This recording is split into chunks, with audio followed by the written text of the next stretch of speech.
Hello, good morning, welcome back to my channel. তোমরা সবাই কেমন আছো? আশা করি তোমরা সবাই অনেক ভালো আছো, আর আমিও বেশ ভালো আছি। তো চলো নতুন আরেকটা দিনের সঙ্গে নতুন আরেকটা ভিডিও শুরু করে নিলাম। তোমরা পুরো ভিডিওটা দেখতে থাকো, আশা করি তোমাদের ভিডিওটা দেখতে অনেক ভালো লাগবে। তো আজকে অনেক বেলাতে ভিডিওটা স্টার্ট করেছি, এখন আমি চান করিনি, শ্যাম্পু করবো, চান করবো। তো আজকে রান্নাবান্না কমপ্লিট করে ফেলেছি, এখনো ঘর দুয়ার মুছিনি।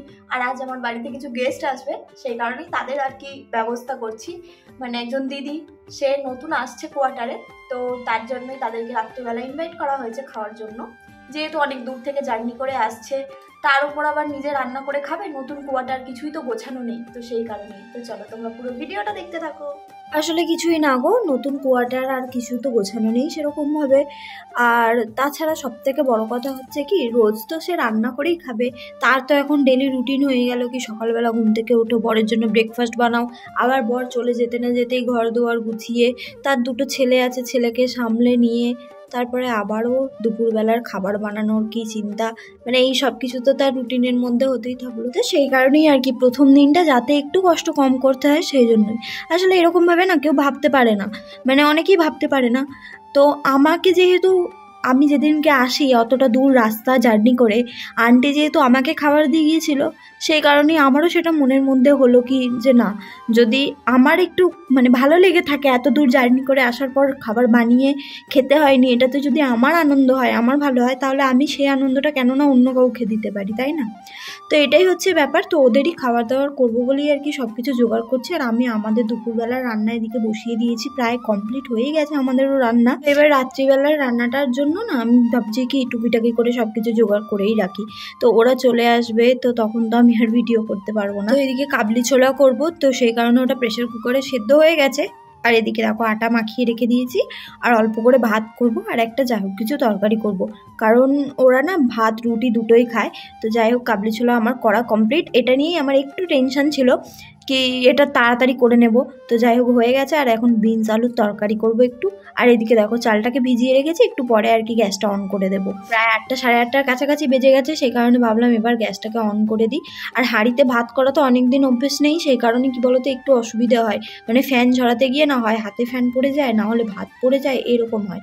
আর ওই ছোট গামলাটাতে এত সুন্দর ভাত হয় না, কি বলবো, মানে যেভাবে ফ্যান ঝরে যায় সেভাবে ভাত ঝরঝরে থাকে, সব কিছুই ঠিকঠাক। আর এই সাইডে না আমি বিনস আলুর তরকারিটাকে বসিয়ে দিয়েছি। তো সে আসবে, জানি না তার সাথে কতটা আমি কি কথা বলতে পারবো, কারণ সত্যি কথা বলতে তোমাদের দাদা ভাইয়ের সামনে বা অন্য কোনো ছেলের সামনে না হিন্দিতে কথা বলতে আমার খুব লজ্জা লজ্জা লাগে।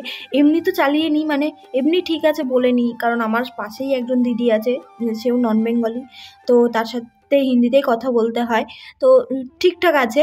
তো মানে তোমাদের দাদাভাই থাকলে আমি নার্ভাস হয়ে যাই, কারণ কি সেভাবে তো এখনও হিন্দি বলতে শিখিনি, মানে পুরোপুরি ভালোভাবে। তো সেই কারণেই যাই হোক আস্তে আস্তে থাকতে থাকতে শিখে যাব, কারণ শিখতে তো আমাকে হবেই। এখন থেকে তো আমার কোয়ার্টারের জার্নি শুরু হয়ে গেল। এরপর তো যেখানে যেখানে মানে তোমাদের দাদাভাই যেখানে যেখানে পোস্টিং পড়বে, যেখানে যেখানে কোয়ার্টার থাকবে, সেখানে সেখানেই তো আমি যাচ্ছি ওর সঙ্গে, একদম ফাইনাল। এদিকে একটু টেনশন হচ্ছিল কি জানো তো, যে কাবলি ছোলাটা কেমন রান্না হয়েছে আমি জানি না, আমি এখনও টেস্ট করিনি। যতক্ষণ না ও আসছে ওকে দিয়ে একবার ভাবছি টেস্ট করাবো, তারপরে আর কি আমি শিওর হতে পারবো যে হ্যাঁ কাবলি ছোলাটা ভালো হয়েছে কি খারাপ হয়েছে। তবে এটুকু বুঝতে পারছি যে ওর মধ্যে যদি একটু পনির দিতে পারতাম তাহলে খুব ভালো হতো, কিন্তু ওই যে টাইমের অভাবের জন্য না পনির নিয়ে আসতে পারিনি। আজ তো আমি এটা নিয়েও খুব টেনশনে ছিলাম যে আজকের দিনটা না হয় আবার ডিউটি পড়ে যায় তোমাদের দাদা ভাইয়ের। তো যাই হোক আজকে ওর ডিউটিটা নেই, এটা একটা খুশির খবর। কেননা যদি আজকে ডিউটি পড়ে যেত না, তাহলে স্বাভাবিক, তার তো বন্ধু আসছে না, আমি কি কথা বলবো তাদের সঙ্গে বা কী করব। আর সব থেকে বড় কথা হচ্ছে দুজন পুচকু আছে, একজন 2 বছরের আর একজন 3 মাসের। তো 3 মাসের বাচ্চাটাকে আনবে কিনা আমি জানি না, কিন্তু 2 বছরের যে আছে তাকে তো নিশ্চয়ই নিয়ে আসবে, আর তাকে অনেক আদর করব। জানোই তো আমার বাচ্চা কতটা ভালো লাগে। আর আমার কোয়ার্টারের পাশেই ওই দিদির কোয়ার্টার পাশে, মানে একটু হয়তো দূরে। তো যাই হোক মাঝে মধ্যে বলবো পুচকুটাকে নিয়ে আসতে, কারণ একটু চেনা জানা না হলে হয়তো আসতে চাইবে না, কান্নাকাটি করবে। কারণ ছোট তো প্রথম তো আমাকে দেখছে বা দেখবে, সেই কারণেই আর কি। সত্যি জানো তো আমার কাছে না কোয়ার্টারে বেশি থালা বাসন নেই, তাও জানো কিছু কিছু মানে রান্না করতে হয়েছে আমাকে, 5 জন 6 জনের রান্না।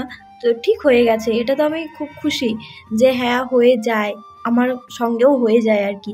আর দেখো ওদিকে সব কিছু করার পরে লাস্টে আর কি করছি রুটিটা, কারণ রুটিটা তো একটু গরম গরমই বেশি ভালো লাগে, তো সেই কারণেই। তো ভিডিওটাও আজ এই অবধি রাখলাম, বাকি সব কাজগুলোকে তাড়াতাড়ি করে সেরে নিই।